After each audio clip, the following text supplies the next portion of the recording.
Bonjour YouTube, bonjour les BCF, le BCF Live, vous êtes habitués maintenant, vous savez comment ça se passe. Aujourd'hui un BCF qui est représenté par Bart Mancuso. Bonjour Bart.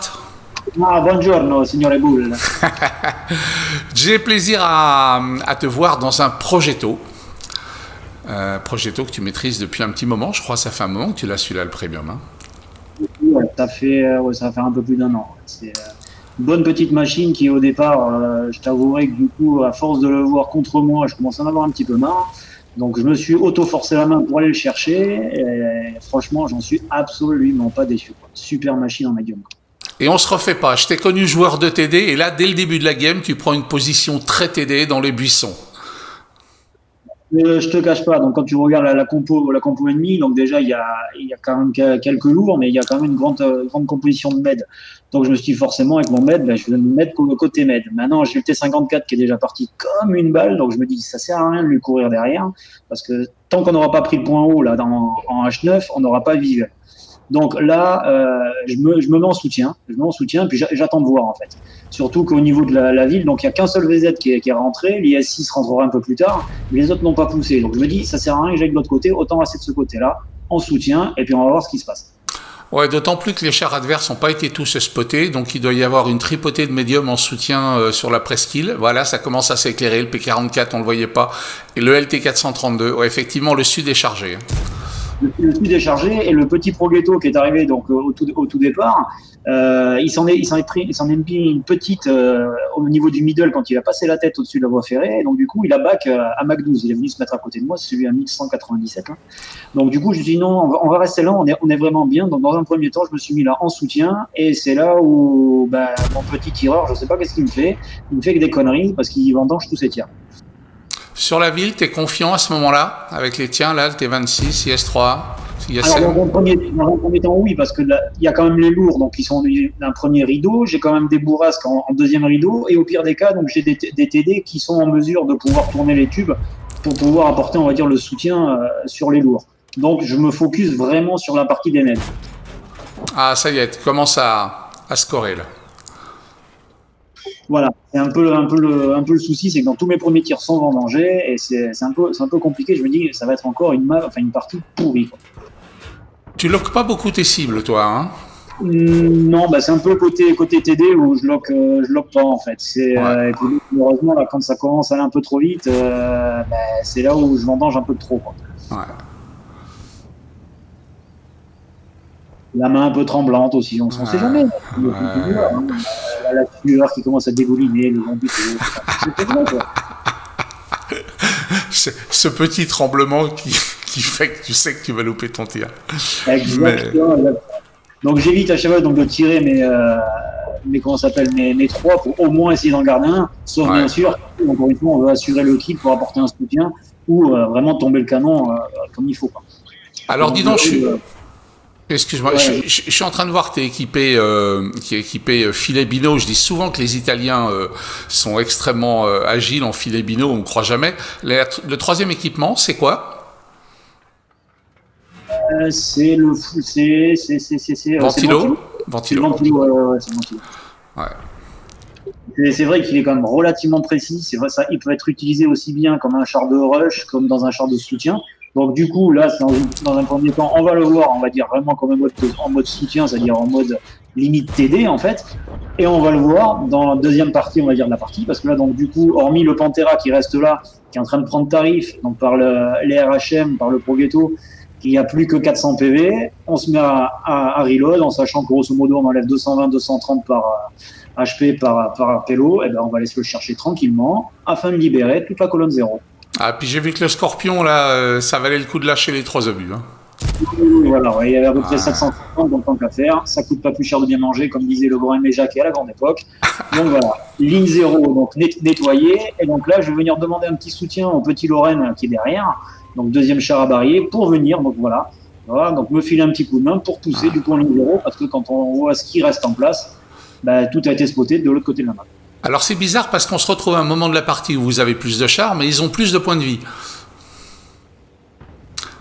C'est ça, mais ce qui se passe aussi, c'est qu'ils ont quand même plus de lourds. Ils ont quand même du VZ, de l'IS6, du Renegade, donc forcément les chars lourds apportant beaucoup plus de PV, c'est sûr ils vont être devant nous. On a encore l'avantage, c'est que d'avoir notre arty en état de fonctionnement qui va pouvoir apporter toujours son soutien sur les lourds. Et le Progretto qui s'est mis, donc comme je l'étais tout à l'heure, en C6 pour apporter, on va dire, du soutien en mode TD à l'ISM. Oui, parce qu'on l'a pas dit aussi, c'est une partie où il y a qu'une artillerie et vous avez les deux équipes ont chacune conservé leur artille. Donc là tu t'attends à trouver de la résistance à cet endroit-là, de la relocalisation de la part du Guard ou du RHM. Le Guard, je pense, l'artille forcément fond de map, mais je pense pas le trouver là où il est en fait. En fait, il n'avait pas bougé de toute la partie. C'est là où ça m'a un petit peu choqué. Je pensais qu'il avait bougé, qu'il s'était mis, on va dire, au fond, et puis en fait, il n'a pas bougé, quoi. Et là, la vendange du troisième tir. Ouais. Tu sais pas pourquoi, il fait une motte. Je suis dégoûté. Et on peut constater que finalement, tu es très peu chargé en APCR, en munitions gold. Tu tires beaucoup à l'AP. Alors, énormément à l'AP. Ouais. Parce que dans un premier temps, donc si je m'en sers en mode soutien, donc j'ai le temps, on va dire, de viser, on va dire, les parties tendres pour assurer, on va dire, le tir à l'AP. Et dans un mode, on va dire, attaque, quand on va se retrouver à circle un lourd ou n'importe quoi, dans tous les cas, on va taper dans les parties tendres, le flanc ou l'arrière, pour éviter de le prendre de face pour tirer ces trois obus. Donc dans tous les cas, l'AP suffit largement. Alors votre RHM... Encore une fois, au départ, on se retrouve du 8 contre du 8. Voilà. Si en face de nous, on avait eu plus gros, là, oui, dans ces cas-là, forcément, j'aurais un peu plus axé sur déjà loader un barillet de 3 APCR. Ouais. J'étais en train de dire votre RHM a sorti son homologue rouge et je suis assez surpris en fait. Vous êtes les premiers à caper. Voilà, je m'attendais déjà à ce que les rouges, le VZ est allé clairement manger les artilles. Donc, du coup, le VZ, normalement, je pensais qu'il allait, voilà, sauf que le RHM fait super bien son job. L'artille avait spoté, et là, je me dis, maintenant, comment on va faire? Donc, vu que j'ai filé Bino, l'avantage avec la Bino, c'est que je vais voir l'IS6 en avance de phase.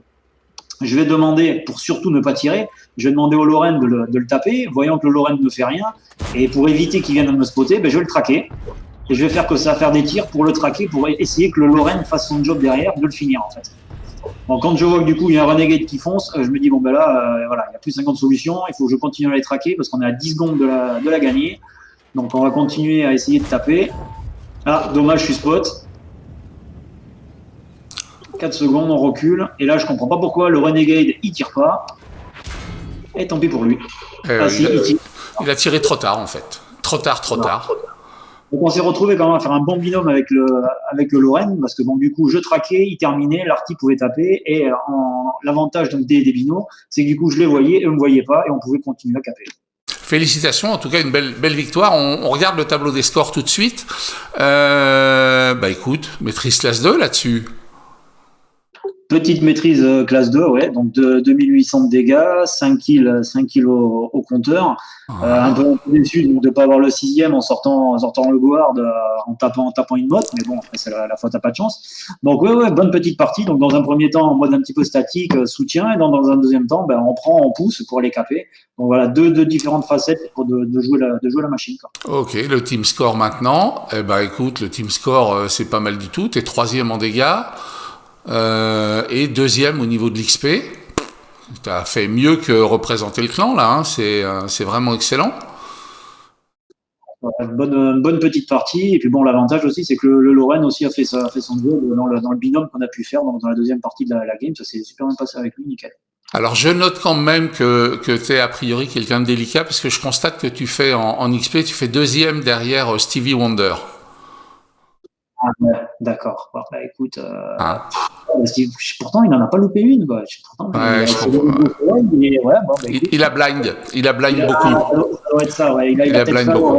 Il a dû réussir à l'oreille, ma foi, tant mieux pour lui. Ouais. D'ailleurs, je sais que Stevie regarde beaucoup écoute beaucoup le BCF Live. Stevie, si tu nous entends, les amitiés. 3e onglet, le detail report. On va regarder un petit peu effectivement que ça a rapporté. Voilà, ça a rapporté des sous. C'est excellent tout ça. 47 000 dans la poche, hein, les sous-sous dans la poche, c'est important ça, hein, donc ça faut pas l'oublier. Et puis bon, l'avantage c'est que donc avec le petit x2 et derrière donc il y avait un bonus d'XP, donc on tombe sur une partie à 3776 d'XP d'équipage. C'est toujours ça qui est bon. Ouais, et puis un truc qui est important, c'est 2861 points de dégâts, dont 2187 à plus de 300 mètres. Là clairement, les binos, elles ont fait le café, quoi. Carrément. Et puis bon, le gros avantage du Provetto, c'est que c'est un med qui peut apporter du soutien et qui est hyper précis, quoi. Si je veux pas dire de bêtises, je crois qu'il a 0,032 ou 0,33. Pour un med, c'est quand même relativement précis, quoi. C'est vraiment, vraiment une super machine, quoi, qu'on peut jouer de différentes manières. Donc, voilà, super machine. Que vraiment, je recommande, quoi. Ok Bart, eh ben écoute, merci beaucoup. Les gars, vous savez comment ça se passe. Vous aimez aimer, vous mettez un pouce en l'air. Vous aimez pas, vous mettez un pouce en bas. Et surtout, vous nous laissez des commentaires. Et si vous aussi vous avez des replays, eh ben vous me contactez, Bulldog du 56, un petit message en MP, et puis on regardera ça ensemble. Salut Bart, à bientôt. Salut YouTube. Salut, cool, salut les gars.